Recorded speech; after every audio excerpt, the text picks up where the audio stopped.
A nombre del Instituto de Filosofía de la Librería José Luis Martínez del Fondo de Cultura Económica, del Departamento de Filosofía del ITESO, del Departamento de Filosofía de la UDG y del Centro de Formación Humana del ITESO, quiero darles la bienvenida a esta conferencia titulada Simone de Beauvoir, la escritura como proyecto global, a cargo de la licenciada Daniela Estefanía Ayala. Daniela es licenciada en Filosofía por el Instituto de Filosofía, donde también da clases de metodología de la investigación, antropología filosófica en su modalidad virtual. Además, desde hace 2 años coordina el proyecto Café Filosófico Ágora.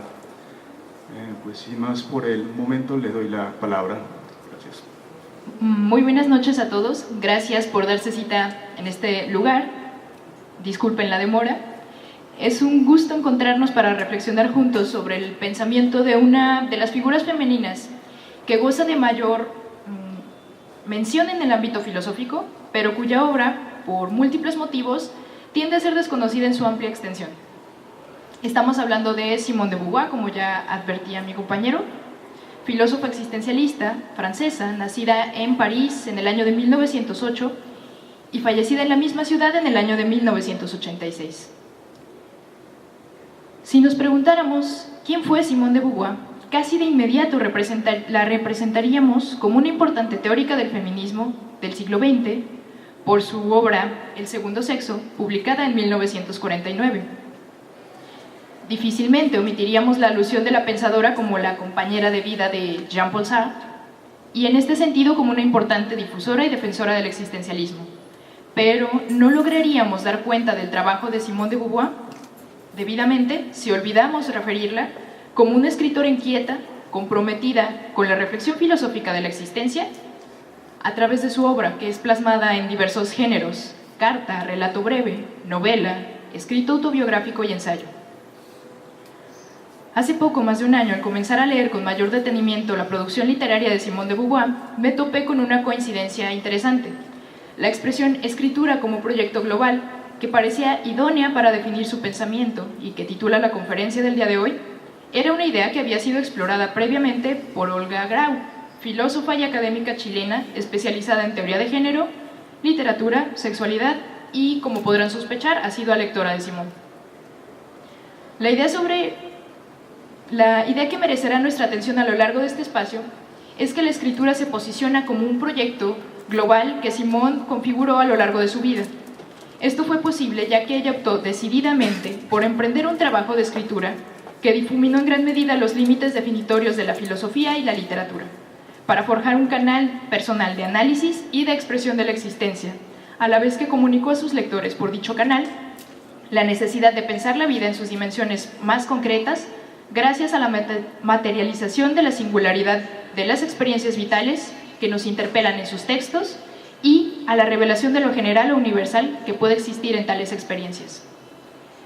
Para entender cómo la escritura se constituye un proyecto global en Simone de Beauvoir, vemos necesario que nuestra ponencia atraviese por 3 momentos. El primero de ellos será una consideración general de la tensión entre la filosofía y la literatura, de la cual la misma Beauvoir da cuenta en sus memorias. El segundo momento constará de una caracterización de las peculiaridades que encontramos en los textos de Simone, permitiéndonos atisbar la especificidad de su obra al leerla desde sí misma. Esto es, con una clave de lectura que parte de la tarea de escribir y no única ni necesariamente desde un posicionamiento feminista o bien una suerte de comentario literario de las ideas y conceptos de Jean-Paul Sartre. Finalmente daremos cuenta de cómo la escritura en diversos géneros literarios integra una unidad con sentido compartido para Simone: forjar un canal para el escrutinio de la propia existencia, a la vez que invita al lector a emprender la tarea de vivir haciéndose cargo de la libertad, que se posiciona siempre desde una situación.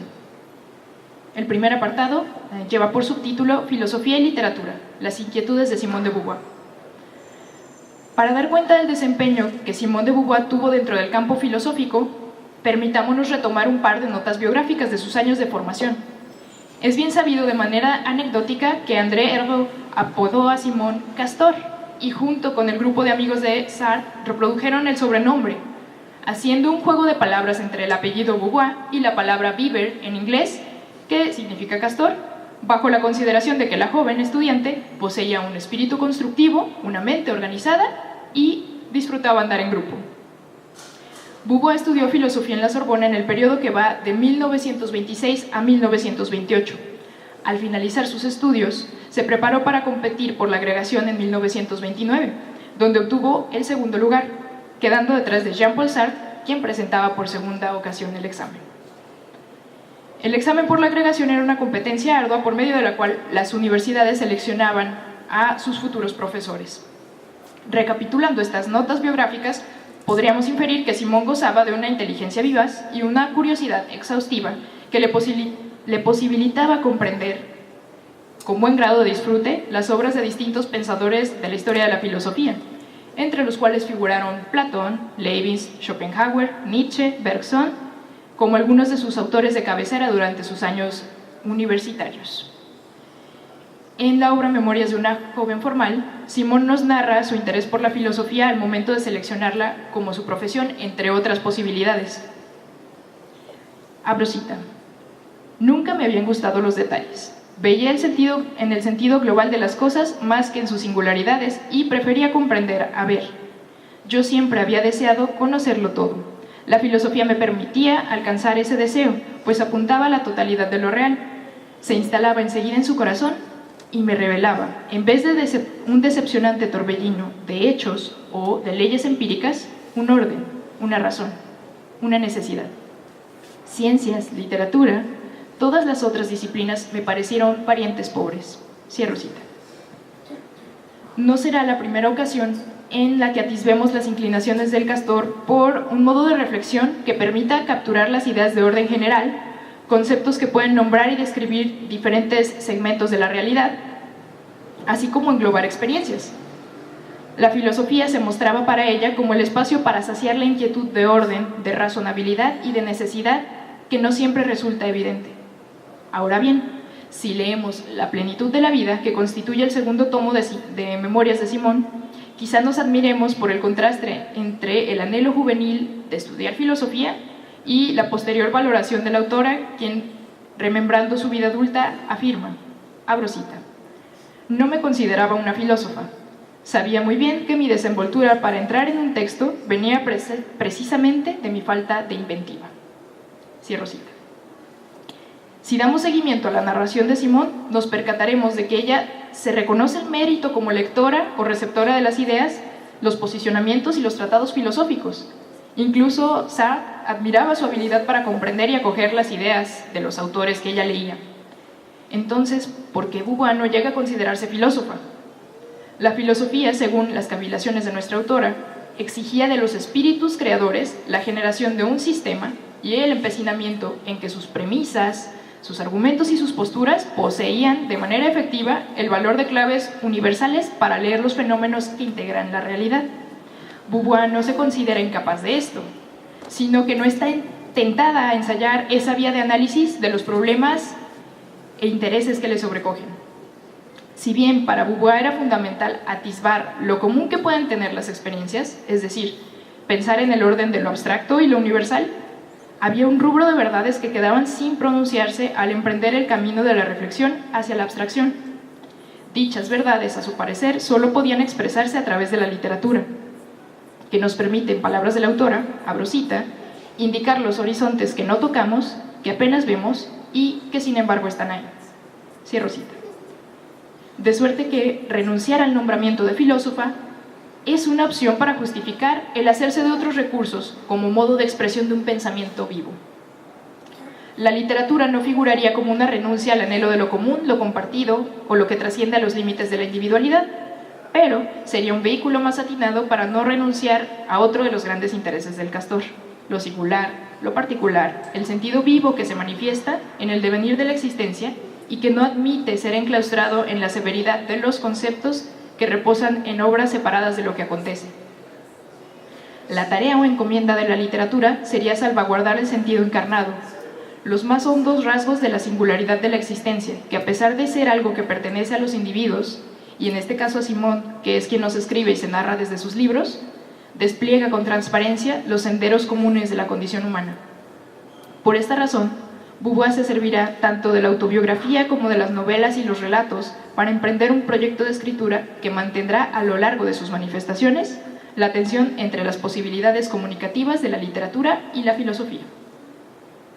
Ahora que hemos dado cuenta del entramado entre filosofía y literatura que se fragua en los intereses y en el pensamiento de nuestra autora, avancemos a una breve exposición de las peculiaridades de la escritura de Simone.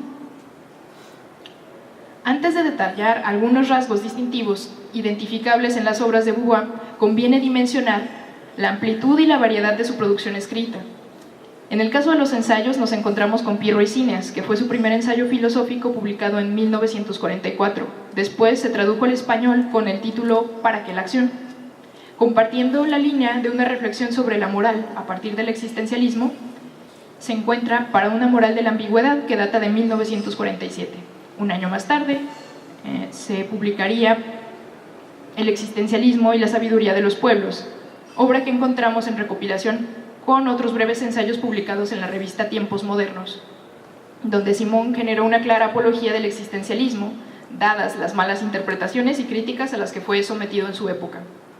En el mismo año publica Norteamérica día a día, donde valora el espíritu del pueblo en Estados Unidos, trayendo a cuenta detalles de la vida cotidiana. Sobra decir que su ensayo más reconocido, revolucionario, por la forma en que trabajó y expuso la condición femenina, y quizá aquel que consagró a Castor dentro de la memoria colectiva, fue El segundo sexo, publicado en 2 volúmenes a lo largo de 1949, convirtiéndose en un long seller traducido a más de 35 idiomas. La larga marcha posteriormente fue publicada en 1957 y manifiesta un posicionamiento personal tras el viaje que Simone realizó a China junto con Sartre. Finalmente, una obra menos difundida, pero de extensión y composición similar al segundo sexo, fue el ensayo titulado La vejez, publicado en 1970, que nos muestra cómo Beauvoir ahonda en la vulnerabilidad de la libertad de los ancianos por medio de los connotados culturales y biológicos con los que se ha cifrado históricamente la senectud. Las memorias de Beauvoir quedaron de manifiesto en diferentes obras, comenzando por Memorias de una joven formal en 1958, volumen seguido por La plenitud de la vida, publicado en 1960. 3 años más tarde aparecería La fuerza de las cosas y finalizaríamos el listado con su libro Final de cuentas, de 1972. Debemos señalar que estos textos están acompañados por los cuadernos de viaje y los diarios de guerra de Simone, donde exteriorizó los reparos tanto al inicio del periodo de la guerra como aquellos emergidos durante la ocupación en París, así como sus vivencias fruto de las visitas a otros países. Tampoco podríamos prescindir de aquellos libros que escribió para narrar la experiencia del tránsito a la muerte de 2 de las personas que tuvieron más impacto en su vida, su madre y Jean-Paul Sartre. Una muerte muy dulce, de 1964, relata los últimos padecimientos de su madre antes de fallecer. No menos importante y sobra decir conmovedora, encontramos la obra La ceremonia del adiós, publicada en 1981 y escrita como tributo a Sartre. En dicho libro, Castor traza, sin disimulo, los malestares acaecidos durante los últimos años de vida de su compañero. Finalmente, deberíamos aludir a las novelas y relatos breves escritos por Simone, que integran un punto indispensable dentro de su producción escrita. Cuando predomina lo espiritual es una colección de los primeros relatos escritos por el Castor, pero la obra fue rechazada por las editoriales y publicada hasta 1979. La invitada figura como su primera novela publicada. Apareció en 1943 y narra la historia de un triángulo amoroso, así como los conflictos que de él derivan. En 1941 comienza a escribir La sangre de los otros, que al ser publicada en 1949 alcanzó un éxito notable. En 1943, Simone se ocupaba de escribir la novela titulada Todos los hombres son mortales, que fue publicada en 1947, donde nos presenta por medio de su protagonista las relaciones existentes entre nuestras acciones y el tiempo, así como la importancia de comprometernos con nuestras empresas. En 1954, tras la efervescencia de la publicación del segundo sexo, Simone es galardonada con el Premio Goncourt de la literatura francesa por su novela Los mandarines, que nos sitúa en un escenario de posguerra donde vive un desencanto con las esperanzas originadas por la liberación de Francia. En esta época, nuestra autora alcanza un reconocimiento de talla internacional como referente intelectual. En 1966 aparecería publicada Las bellas imágenes, novela que exhibió el desengaño y la hipocresía que se inscribe en el modelo de vida burgués, que por cierto Simón criticó constantemente. Malentendido en Moscú fue una novela que data de 1965 y evoca las dificultades de la pareja al arribar a la vejez. También pone de manifiesto el impacto que representó para Castor su viaje a Moscú. Para concluir nuestro listado, hemos de mencionar el conjunto de relatos que se publican con el título La mujer rota, publicados en 1968, donde Simón explora la condición femenina al arribar a la vejez, así como las implicaciones de hacerse responsable de un proyecto de vida que no ha sido auténticamente configurado.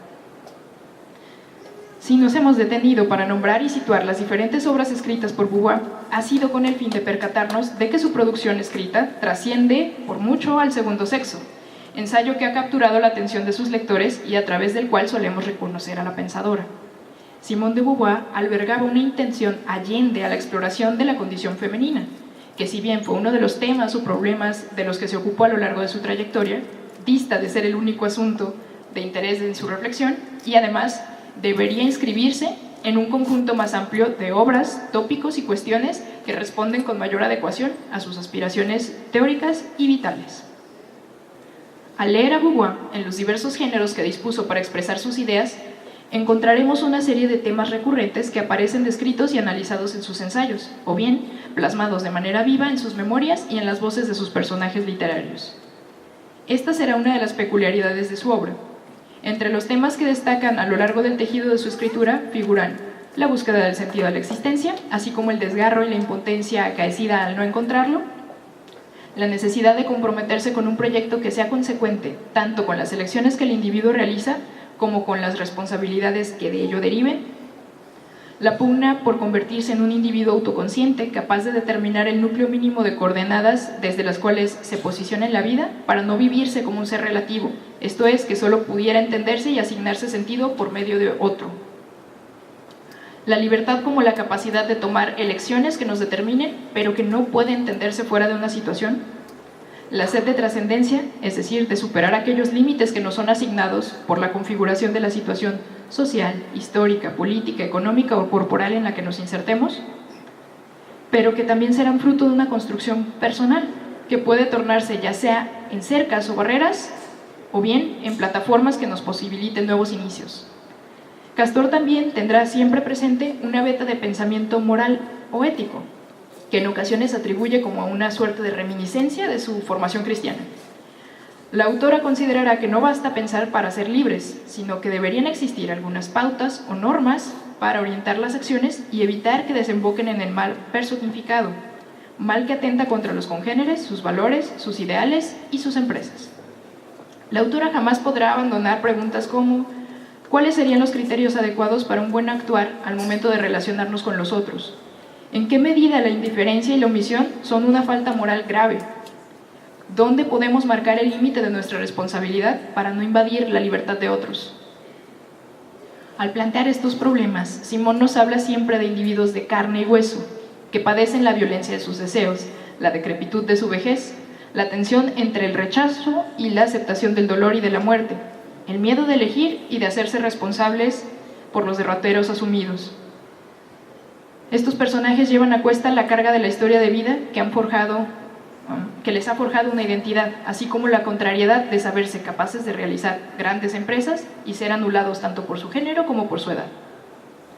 Se trata ante todo de situaciones que son únicas, pues no hay dos individuos idénticos entre sí y a pesar de que existen situaciones existenciales similares, cada persona vive el desafío de afrontarlas con sus recursos y sus carencias. En esto reconocemos otro punto que caracteriza la escritura de Simón. Leyendo El Castor, pronto comprenderemos que hablar de hombres de carne y hueso o bien de personas con cuerpo no solo implica pensar la corporalidad como condición de nuestra existencia como seres humanos, sino que el cuerpo siempre se constituirá como la parte más íntima de nuestra situación. Por situación hemos de entender aquella serie de condiciones, restricciones, características y cualidades que nos posicionan dentro del mundo y a partir de las cuales interpretamos nuestra existencia, pero también actuamos e intervenimos en nuestra relación con nosotros mismos, con los otros y con el mundo. Tal como sostiene Cristina Sánchez, intérprete de Beauvoir, abro cita, Para Beauvoir, la vivencia del propio cuerpo supone un hecho fundamental para situarnos en el mundo como sujetos. En este sentido, uno de los logros teóricos de nuestra autora es haber comprendido que existir pasa necesariamente por ser un cuerpo y que además ese cuerpo es interpretado culturalmente, es decir, que no es un dato neutro, sino que es objeto de valoración cultural. Cierro cita.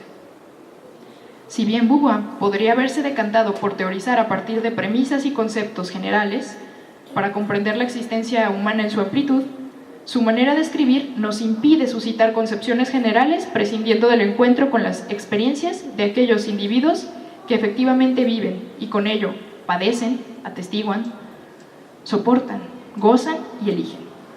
Su reflexión no omitirá dicho peldaño en la búsqueda de la comprensión de la existencia.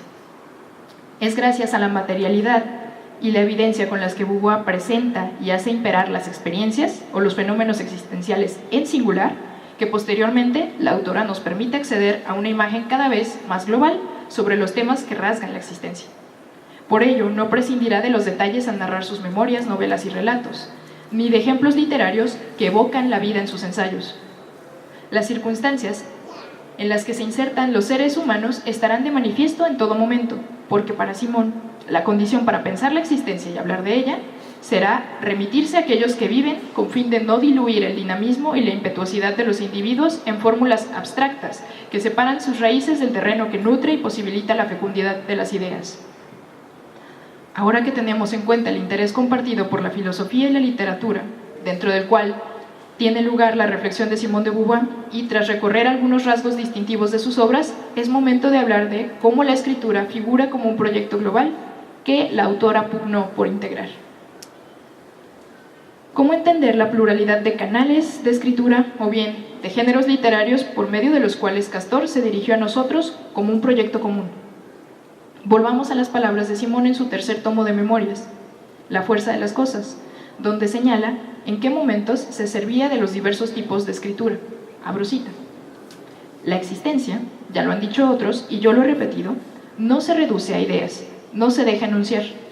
Solo se puede evocarla a través de un objeto imaginario y entonces captar su fuerza, sus remolinos, sus contradicciones. Mis ensayos reflejan mis opciones prácticas y mis creencias intelectuales. Mis novelas, el asombro al que me empuja en general y los detalles de nuestra condición humana. Corresponden a dos órdenes de experiencia que no pueden comunicarse de la misma manera. Tanto las unas como las otras tienen para mí igual importancia y autenticidad. Si me he expresado en registros distintos, es porque esa diversidad me era necesaria. Cierro cita. En este pasaje tenemos una clave de lectura que nos permite identificar por qué Beauvoir selecciona un registro u otro. Mientras que se valen sus ensayos para proferir ideas de las que se han convencido en alto grado, podríamos decir que sus certidumbres, rasgo que se vuelve efectivo al contrastar con obras como El existencialismo y la sabiduría de los pueblos, para una moral de la ambigüedad, ¿Para qué la acción, el segundo sexo y la vejez? Sus novelas y sus relatos son el recurso para iniciar el análisis de la existencia en su acontecer, esto es, desde su movilidad, la ambigüedad, las variaciones y la posibilidad de desplegar diferentes líneas de interpretación o comprensión de la vida, que llegan a ser tan variadas como los individuos que con ella se comprometen. Esto resulta más comprensible al seguir a Ana, Enrique, Roberto y compañía en Los Mandarines, o bien a Philippe y a su esposa, que padecen la vejez y nos transportan al cuerpo de una persona madura, así como a la experiencia del ocaso de la vida, en La edad de la discreción, por poner un par de ejemplos. Destaquemos las últimas palabras del pasaje que hemos recuperado en La fuerza de las cosas, dado que resulta esclarecedor. Refiriendo a la variedad de registros literarios, Simón nos dice: tanto las unas como las otras tienen para mí igual importancia y autenticidad. Si me he expresado en registros distintos es porque esa diversidad me era necesaria. Es decir, Castor nos exige que valoremos sus ideas con igual importancia, tanto en sus novelas como en los ensayos, porque la variedad le resultó indispensable para comunicar su reflexión, que no lograría revelarse entre sus lectores de no ser por los diferentes estilos de escritura. Esto no es fruto de la desarticulación, del capricho o del desorden, ha sido una elección cuidadosa. Nosotros añadimos a este breve listado su registro autobiográfico, que más adelante ella subraya de la siguiente manera, abro cita: Lamentaba que la novela no lograra captar nunca la contingencia. Las imitaciones de ella que ofrece pasan inmediatamente a ser necesarias. Por el contrario, en una autobiografía, los hechos se presentan gratuitamente, al azar, a veces combinados de manera absurda, tal como se han dado. Esta fidelidad ayuda a comprender mejor cómo ocurren las cosas a los hombres en la realidad, más allá de la más hábil transposición. Cierro cita. En sus obras autobiográficas, Beauvoir quiere hacernos reparar en un aspecto puntual de la existencia, la relación entre lo contingente y lo necesario. La intuición de nuestra autora, es que la autobiografía representa de mejor manera la contingencia, mientras que la novela, si bien lo intenta, al edificar su universo de referencias, nos da de antemano cierta impresión de necesidad. Como recordaremos, se habla de lo contingente cuando la situación, el evento o el detalle al que referimos puede ser o puede no ser. Esto es, hay posibilidad tanto de llegar a su actualización efectiva como de no lograrlo. Mientras que lo necesario es todo aquello que no puede ocurrir de otro modo, y por consiguiente solo existe de un modo. ¿Cómo se relaciona esto con la existencia y la autobiografía? Bueno, el caso es que Simón nos hace partícipes de una vivencia. Aquello que a veces nos resultaba contingente, fútil, pasajero y prescindible, va cobrando necesidad en nuestras vidas. Al narrarnos detalles, como los árboles que ella observaba en sus paseos matutinos cuando visitaba la casa de su familia en Meringa, Simón nos presenta una idea viva. Bien podría haber prescindido de aquellos paseos matutinos, pero al reconocer esas ocupaciones ocurridas en el ejercicio de la memoria y de la escritura autorreferencial, aquellos detalles contingentes cobraron necesidad. Podría o no haber salido a pasear aquellos días. El caso es que lo había hecho y aquello, al formar parte del pasado, se volvía un detalle inamovible que construía su existencia. No solo las grandes elecciones en las que se juega nuestro proyecto vital nos construyen, sino también los elementos ínfimos, los pormenores de nuestra existencia que le confieren sus matices y originalmente se mostrarían azarosos, encarnando la contingencia en su última expresión. Los cafés que frecuentamos, los libros que un día sin razón aparente comenzamos a leer, las personas que, sin ser parte de nuestra voluntad, nos encontramos en algún momento y terminaron por convertirse en grandes amigos. También aquellas personas que solo vimos en una ocasión, pero acreditaron un espacio en nuestra memoria. Todo ello se volverá necesario, pero esto se hará evidente solo al momento de narrarnos a nosotros mismos, al decir qué hemos hecho, dónde hemos estado, cómo hemos vivido. Dicha necesidad no será clara para todos los que nos rodean, se mostrará más bien como el fruto de la contingencia, pero se cristalizará como una potente certeza individual, una voz interna que nos exclama: de entre muchas formas que pudo haber sido, fue así. Beauvoir detecta el potencial de la autobiografía para acentuar lo contingente que forma parte de nuestras vidas y cómo ello adquiere necesidad posteriormente, atributo que las novelas no lograban garantizar. No obstante, no demeritemos el papel de la novela dentro de la escritura del autor, puesto que es en ese espacio donde puede surgir el desgarro que suscitaba su añoranza por la verdad objetiva y la verdad subjetiva, es decir, los campos de acción que ella asoció con la filosofía y con la literatura. En el ensayo Literatura y Metafísica, que forma parte del existencialismo y la sabiduría popular, Castor sostendrá que, abro cita, se trata de un esfuerzo por conciliar lo objetivo y lo subjetivo, lo absoluto y lo relativo, lo intemporal y lo histórico. Pretende captar la esencia del corazón de la existencia, y si la descripción de la esencia la revela la filosofía propiamente dicha, solo la novela permite evocar su verdad completa, singular, temporal, el surgimiento original de la existencia. De modo que la novela queda cifrada con alta estima en el ejercicio de escritura de nuestra autora, puesto que al escribirse, de cierto modo, es capaz de conjugar el plano teórico con la efusividad de la vida. La tarea del novelista se complica, ya que no toda novela cumple con dicho objetivo. No se trata de novelizar verdades que se han descubierto previamente en el plano filosófico.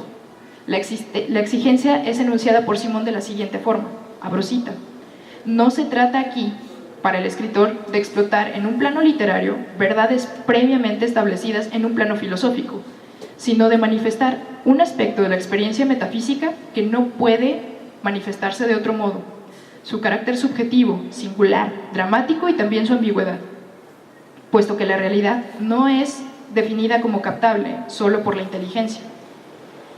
Ninguna descripción intelectual puede darnos una expresión adecuada. Es necesario intentar presentarla en su integridad, tal como ella se devela en la relación viviente, que es acción y sentimiento antes de hacerse pensamiento. Cierro cita. La encomienda del novelista es plasmar en la ficción la experiencia dentro de la cual se revelan las verdades de orden singular, concreto o situado, pero que pueden acceder al orden de lo universal de la condición humana. Para ello, Beauvoir se compromete con la tarea de escribir compartiendo la aventura con el lector, debido que, incluso al configurar sus relatos, ella admitirá que no tenía certidumbre de cómo decantarían los acontecimientos y los personajes que integraban sus narraciones. La dignidad de la novela recaía, pues, en que tanto para Simón, al momento de escribir, como para el lector, al dar vida a sus personajes a través del acto de lectura, lo que acontecía era un descubrimiento vivo. Con el desarrollo de las historias, las verdades que aparecen en las novelas cobran rostro. Los problemas no poseen una solución única, por ello nos interrogan, nos exigen tomar partido y correr riesgos. Ante todo nos asombran y nos llevan a un ejercicio de autorreflexión sobre nuestras vidas. Por esta razón, Beauvoir llama a la novela una aventura espiritual. El lector se vuelve partícipe al leer, si así lo desea, se introduce en una experiencia que busca cuestionarlo y confrontarlo. No se trata de novelas en las que Simón nos cierra el panorama, obligándonos a asumir su perspectiva, sus ideas o sus intenciones. Castor buscó escribir espacios libres y por ello ambiguos, y la más de las veces imparciales. Nos invita a emocionarnos, a molestarnos, preocuparnos, preguntarnos, analizarnos y a veces a excusarnos. Leer sus novelas nos inquieta, es parte del sentido con el que fueron escritas. Dentro de este proyecto, el lector también tiene un lugar. Simón requiere a personas con el ánimo dispuesto a participar en la experiencia, a integrarse al momento de leer, a no abandonar cuando la narrativa lo lleve a encarar sus propias acciones, su situación vital, ni a resguardarse intentando interpretar y buscar claves de lectura filosóficas que desentrañen el argumento y lo despojen de su cualidad de confrontar la experiencia vivida. A lo largo de sus estilos de escritura veremos cómo Beauvoir hace aparecer encarnados conceptos como libertad, destino, situación, trascendencia, cuerpo, ambigüedad, liberación, proyecto, entre otros. Por eso, la ficción y la autobiografía y los ensayos comparten el espíritu de la filosofía existencialista, de modo que sería difícil establecer una distinción clara entre la filosofía y la literatura al interior de su obra. Al leer a Simón, diese la impresión de que nos encontramos en una zona intermedia entre ambas disciplinas. Ya hemos dado cuenta del motivo. Si bien nuestra autora posee un vasto arsenal de ideas, conceptos, planteamientos y supuestos de carácter filosófico, su expectativa fue escribir y mediante su obra impactar y movilizar a los otros, que quizá repetiríamos las palabras que en su momento ella había tejido. En La fuerza de las cosas, Beauvoir habla de su proyecto de escritura comentando lo siguiente, abro cita: traté de captar la realidad en su diversidad y su fluidez. Resumir mi relato en palabras definitivas es tan aberrante como traducir en prosa un buen poema. Cierro cita.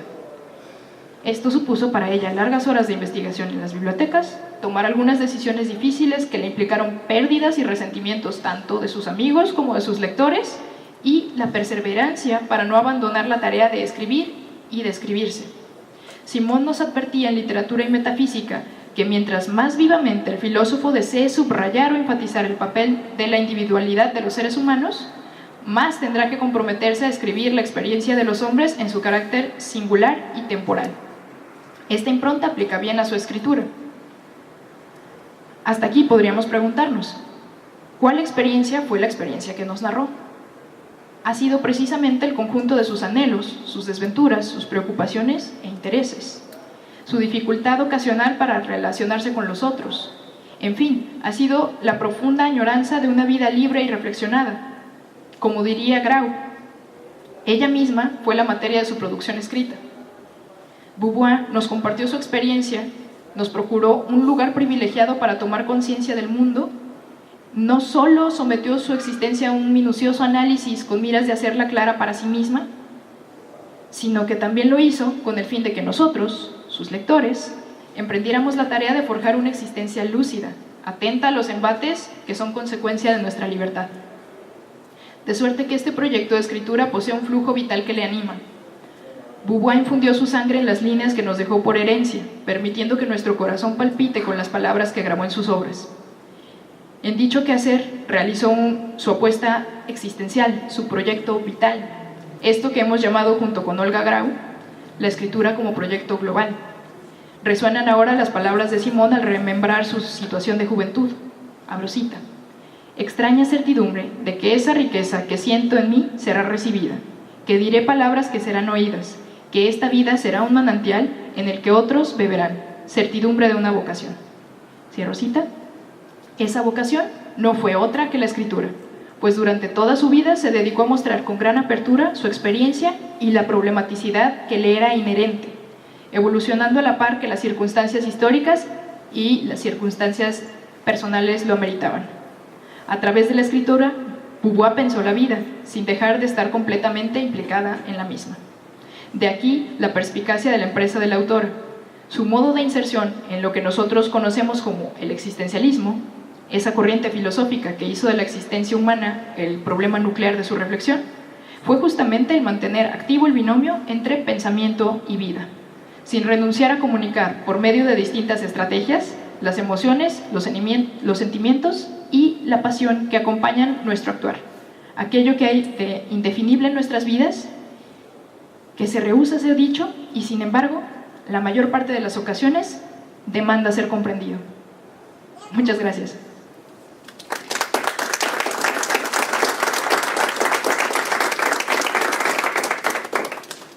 Abrimos el espacio para preguntas con el público. No sin antes recordarles, por ahí hay una listita de asistencia. Por favor, si se pueden registrar los que faltan, ya que al final tendremos la rifa de un libro. Hola, buenas noches. Gracias por el discurso, la ponencia bien preparada, a mi parecer, pues. Y quería preguntarte si tú ves en esta defensa que haces, no nada más de desvincular por necesidad a Beauvoir con el feminismo, sino también con el rigor académico de la filosofía o de la academia.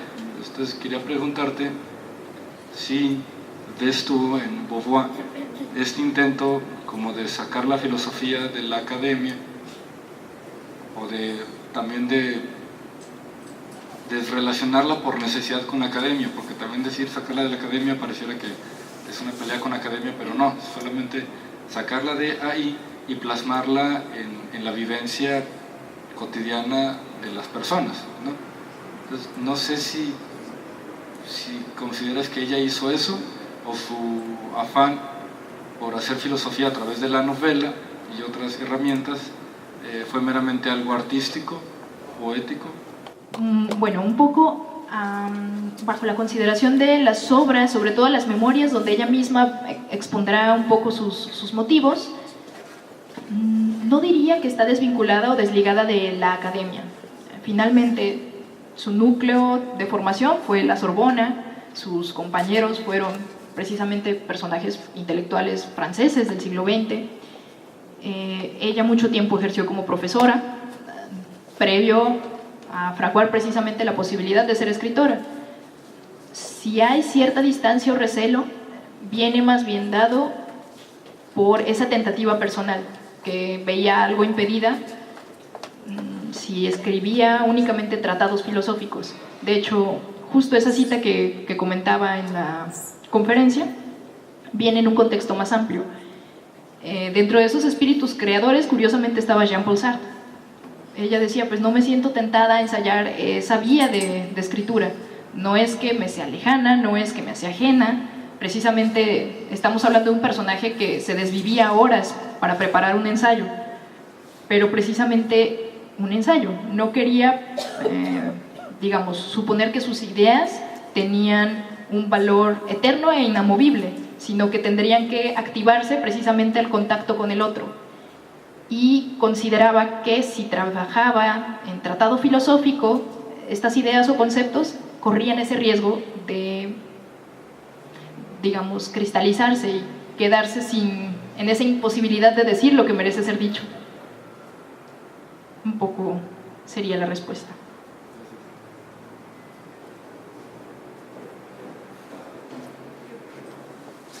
Sí, mi pregunta es en relación a si Simón logró de alguna manera hacer una síntesis entre lo contingente y lo necesario a través de la literatura.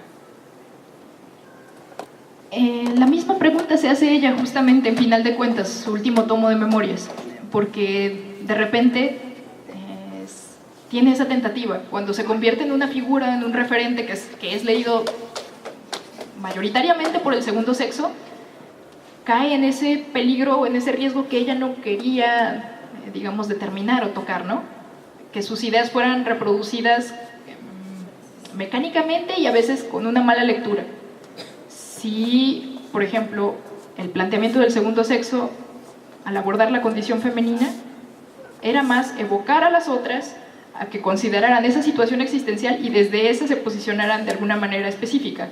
No únicamente, es más, podríamos decir, no era su intención tener un grupo de seguidoras, ni que las feministas quisieran adscribir su proyecto, ¿no? Forzarlo. Finalmente, su tentativa de la literatura sí, precisamente era eso, ¿no? Poder sintetizar un poco la tensión entre contingencia y necesidad.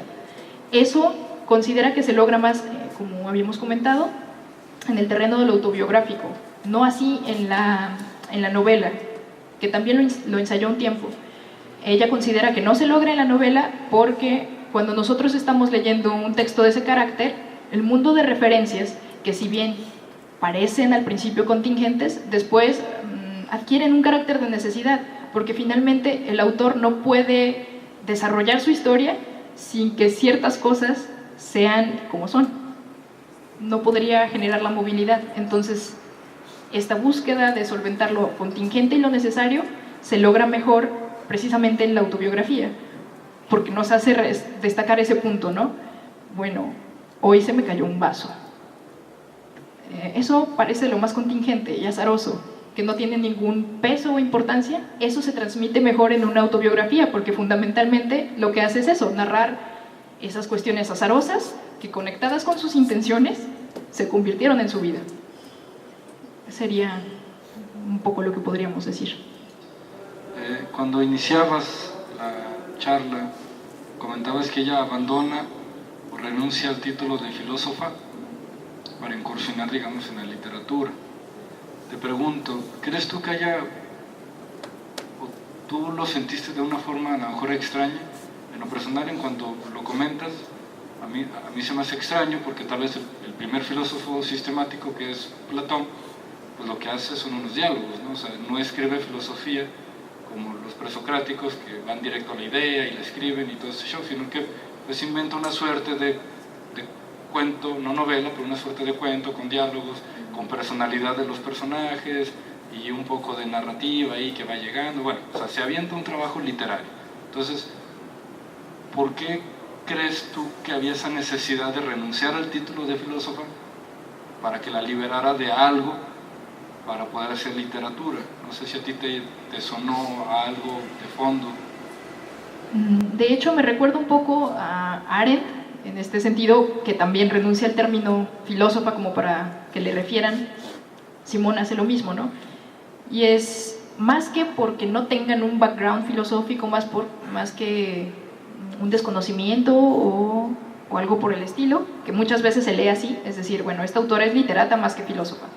No es el caso. Fue una decisión como muy consciente y responde precisamente a eso. Sentía que el atribuirse la determinación como filósofa implicaba de fondo todas estas cuestiones, ¿no? El filósofo escribe en conceptos, tiene que tratar de ser un poco más bien general, abstracto, su teoría tiene esas pretensiones de universalidad la mayor parte del tiempo, y el ejercicio de escritura por el que ella pugnaba no respondía, no se adscribía a ese imaginario del filósofo. Tal vez si, digamos, conversáramos nuevamente con Simón, podríamos tener como ese reparo, ¿no? Bueno, en la filosofía no será la única persona que tenga algún vínculo o alguna relación con la literatura al momento de plantear sus ideas, y en eso estoy de acuerdo. Bueno, de hecho, comento rápido, este otro filósofo francés, Sartre, pues de hecho también es muy conocido por su novela y su profundo contenido filosófico en su novela, ¿no? Entonces, no sé, me resultó extraño, pero bueno, gracias por la respuesta.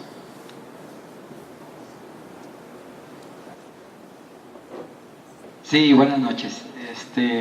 Oye, Daniela, se me hace como el título medio raro. ¿Por qué escogiste el título de la escritura como proyecto global y está esta mujer? No entiendo el título. Todo el mundo escribe, está Dostoyevsky, puede ser un hombre, puede ser una mujer, o ella decidió que su proyecto era muy individual. No entendí por qué el título de esa manera y por qué con Beauvoir.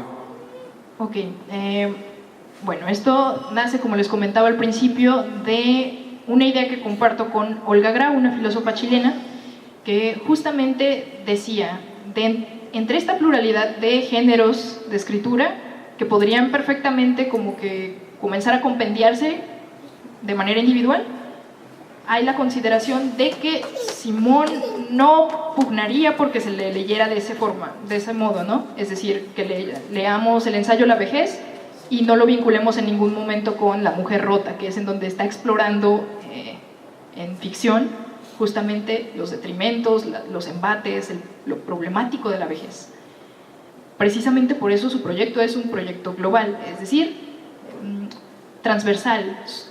Hay líneas que se encuentran, lazos que vinculan su novela con su autobiografía, con sus relatos, con sus cartas. No podríamos entenderlo justamente como algo desarticulado, algo separado, algo ajeno. En este sentido, Olga Grau habla de un proyecto global.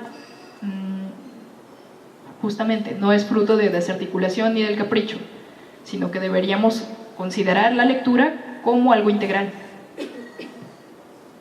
Bueno, buenas noches. Muchas gracias por la presentación. Se me hizo muy agradable la escucha y la lectura. Yo soy educadora popular. Me he acercado a la filosofía por gusto. Me gusta mucho Simone de Beauvoir. Me gusta mucho la ceremonia del adiós. Y la celebración del adiós. No recuerdo cuál es. Ceremonia del adiós.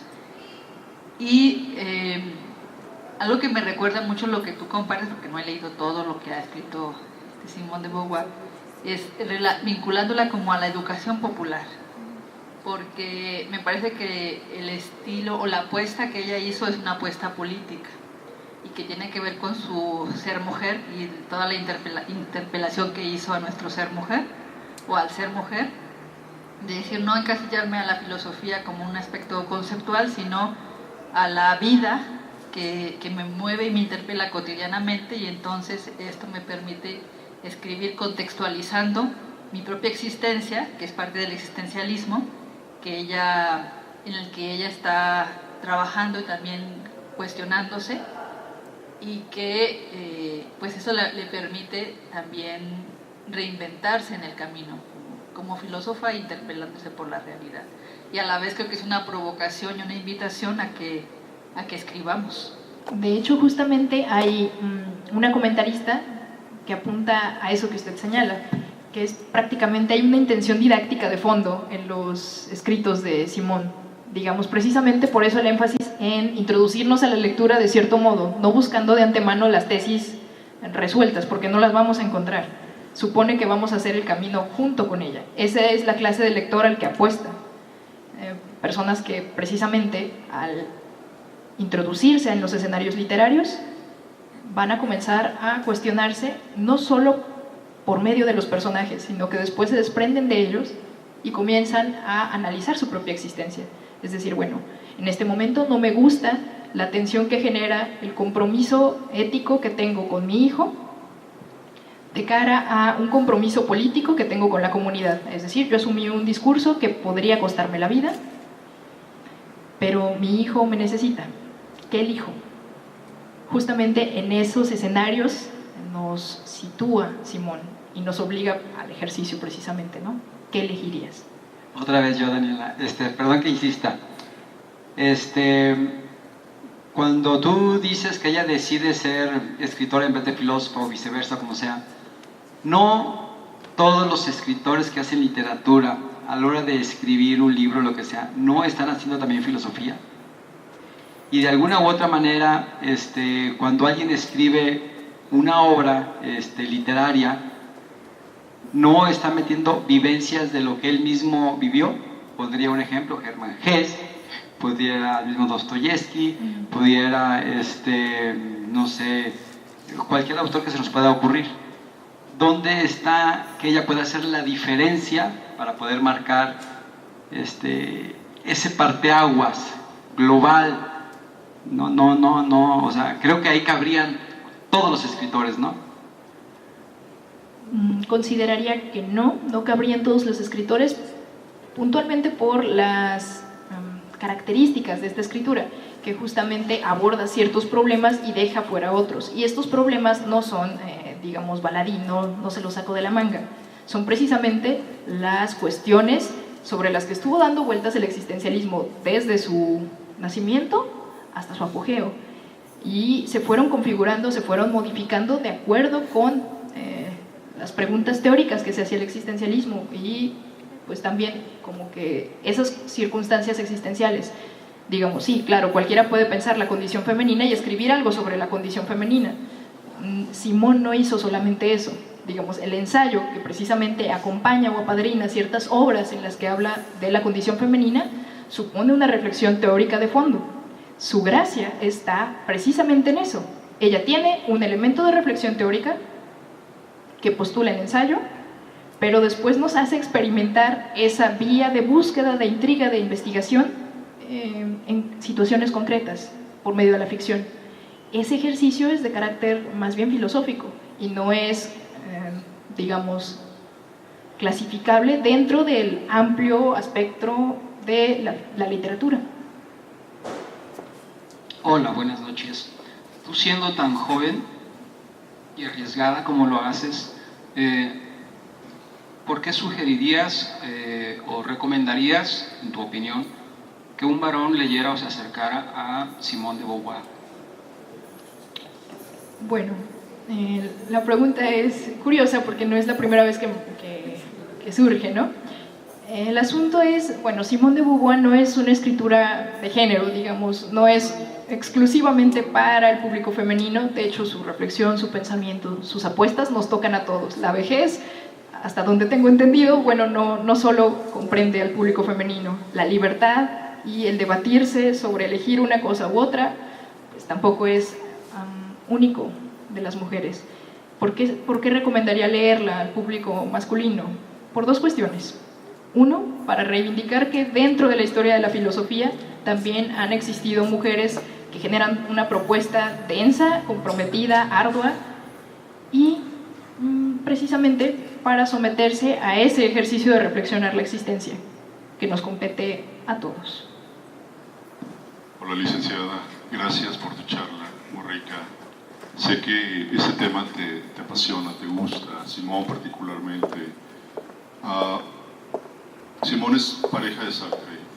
¿Tú crees que tiene una influencia en ella? ¿Crees que la contamina? ¿O crees que Simón logra ser Simón independientemente de la sombra de Sartre? Es una pregunta problemática y yo creo que, pues bueno, muchos historiadores lo han abordado así. De hecho, algunos siempre la situarán como a la sombra. ¿Qué podría comentar? Si nosotros leemos sus memorias, nos daremos cuenta de muchas cuestiones de la relación particular que mantenía con Jean-Paul Sartre. La primera cuestión, ella nos deja muy en claro, si es que tengo puntos en común con él, no es porque lo esté imitando, no es porque lo esté siguiendo, siempre que adscribo a alguna de esas ideas, la he planteado como a la par, ¿no? Y he considerado si coincido con ello. Y no suscribo ninguna idea antes.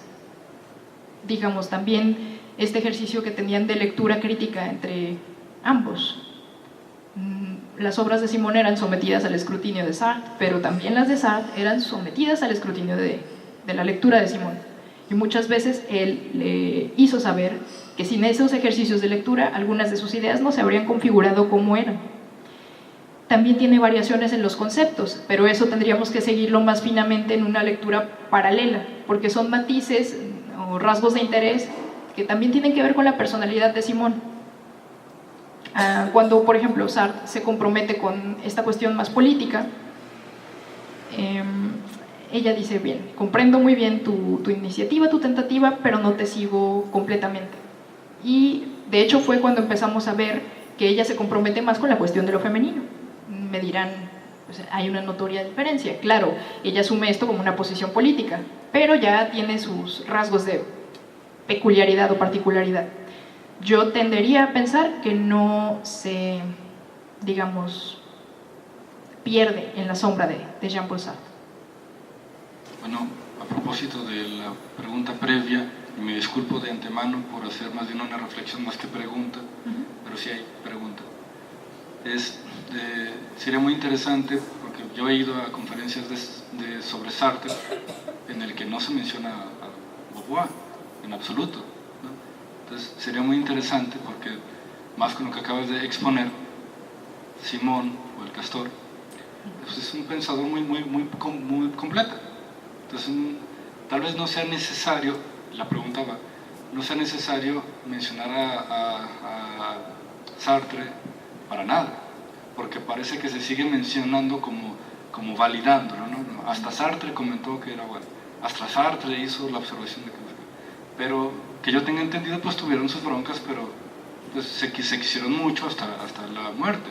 Entonces parecería como innecesariamente agresivo no mencionar a Sartre como si se hubieran peleado, ¿no? Entonces te pregunto a ti, ¿cómo se te ocurriría o cómo verías plantear una conferencia tan completa de Simón deliberadamente sin mencionar a Sartre en absoluto? Creo que se puede, sin problema, porque es muy completo, pero ¿cómo ves tú el hacerlo? Bueno, eso ya es como una cuestión más de un posicionamiento académico y personal, pero claro, se podría. Si ella lo deseaba así, eso sería complicado. Digamos, no como una cuestión de minusvalorar su trabajo, pero sí consideraba que era necesario reconocer a los otros que están como siempre, en continuo, trabajando contigo. En este caso también en sus memorias menciona constantemente a Merleau-Ponty. No es únicamente a Jean-Paul Sartre, pero sí adquiere como cierta figura específica que tiene cierto peso, precisamente por eso. Era su compañero no solo de vida, sino intelectual. Y le reconocía esa, digamos, no esa necesidad, pero sí ese valor, esa relevancia y esa tenacidad de estarle leyendo. Podría hacerse, se ha hecho, pero bueno, eso ya sería como más una opinión. A partir de lo que ella refiere en la autobiografía, no lo vería tan oportuno. Pues de antemano, muchísimas gracias por su presencia. A nombre de la Librería del Fondo de Cultura Económica, José Luis Martínez, del Departamento de Filosofía de la UDG, del Departamento de Filosofía del ITESO y el Centro de Formación Humana y del Instituto de Filosofía. Muchas gracias.